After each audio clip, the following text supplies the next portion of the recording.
So we will discuss the principal organ of the United Nations together with my group mates. United Nations International Organization established on October 24, 1945.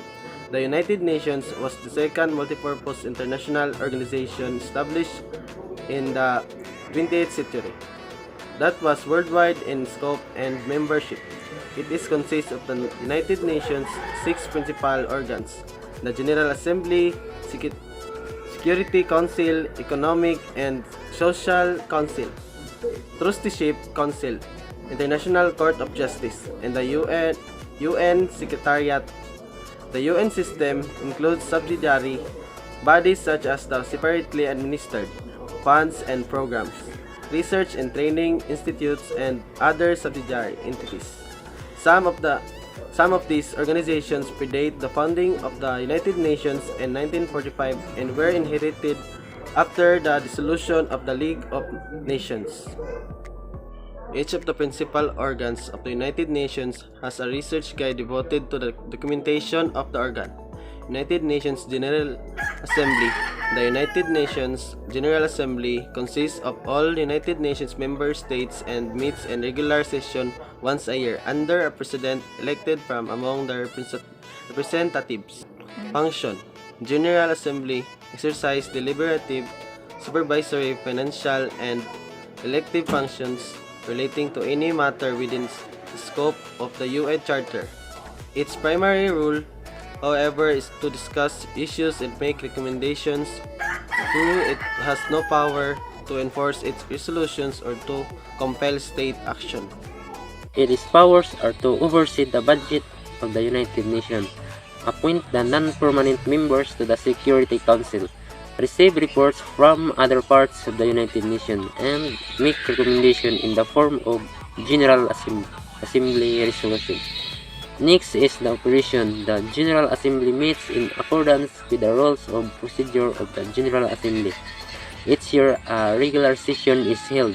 A special and emergency special session may also be convened. The General Assembly is the main deliberative, policy-making, and representative organ of the United Nations, comprising all 193 member states of the United Nations. It provides a unique forum for multilateral issues including peace and security. I'm discussing about the Security Council. Security Council has a primary responsibility under the United Nations Charter for the maintenance of international peace and security. The Security Council responds to crises around the world on a case-by-case basis, and it has a range of options at its disposal.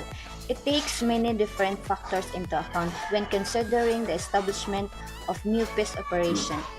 Whether there's a ceasefire in place and the parties have committed themselves to a peace process intended to reach political settlement. Whether the safety and security of UN personnel can be reasonably ensured, including in particular whether reasonable guarantees can be obtained from the main parties or factions regarding the safety and security of UN personnel. The Security Council established a peace operation by adopting a Security Council resolution. The resolution sets out that mission, mandate, and size. The Security Council monitors the work of UN peace operation on an ongoing basis, including through periodic reports from the Secretary General and by holding dedicated Security Council sessions to discuss the work of specific operations. The Security Council has 5 permanent members.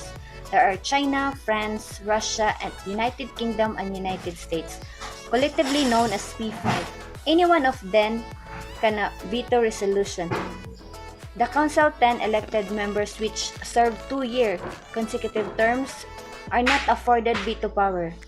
The P5 privileged status has its own roots in the United Nations founding in the aftermath of World War II. The United States and Soviet Union were the outright victors of the war, and along with the United Kingdom, they shaped the post-war political order. The members of P5 have exercised the veto power by varying degrees, counting the years when the Soviet Union held its seats. Russia have been the most frequent user of the veto, blocking more than 100 resolutions since the Council founding. The United States is second, the last using the veto in 2020 to reject a resolution that called for the prosecution, rehabilitation, the reintegration of those engaged in terrorism-related activities. The country objected to the resolution, not calling for the repatriation of fighters from the self-proclaimed Islamic States and their family members. China's use of veto has risen in recent years. In contrast, France and the United Kingdom have not exercised their veto power since 1989 and have advocated for the other P5 to use it less. United Nations Economic and Social Council, designed to be the UN's main venue for the discussion of international economic and social issues. The Economic and Social Council directs and coordinates the economic, social, humanitarian, and cultural activities of the UN's and its specialized agency. The function: the United Nations Economic and Social Council, or ECOSOC, is responsible for coordinating the economic, social, and related work of 15 UN specialized agencies. Their functional commission and 5 regional commissions.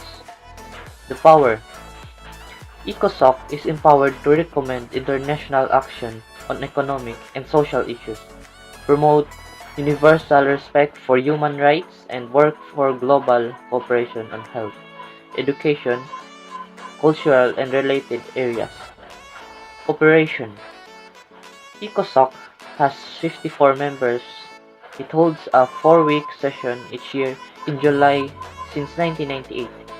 It has also held a meeting each April with finance ministers heading key committees of the World Bank and International Monetary Fund, or MF. United Nations Trusteeship Council. The Trusteeship Council is one of the 6 principal organs of the United Nations. Function: the function is to ensure the trust territories were administered in the best interest of their inhabitants and of international peace and security. Power: the trust territories. Most of them are former mandates of the League of Nations or territories taken from nations defeated at the end of World War II. Operation: membership of the Trusteeship Council varied over time in accordance with Article 86 of the UN Charter. So here are some members included. UN member states administering trust members. Permanent members of the Security Council not administering trust territories. United Nations International Court of Justice, or ICJ. The International Court of Justice, commonly known as the World Court. The function: its main functions are to settle legal disputes submitted to it by states and to provide advisory opinions on legal questions submitted to it by duty authorized international organs, agency, in the UN General Assembly.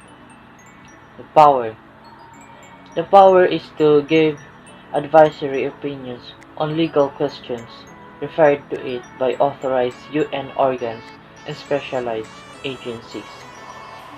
Operation: the court's decisions are binding and its broad jurisdiction encompasses all cases which the parties refer to it and all matters specially provided for in the Charter of the United Nations or in treaties and conventions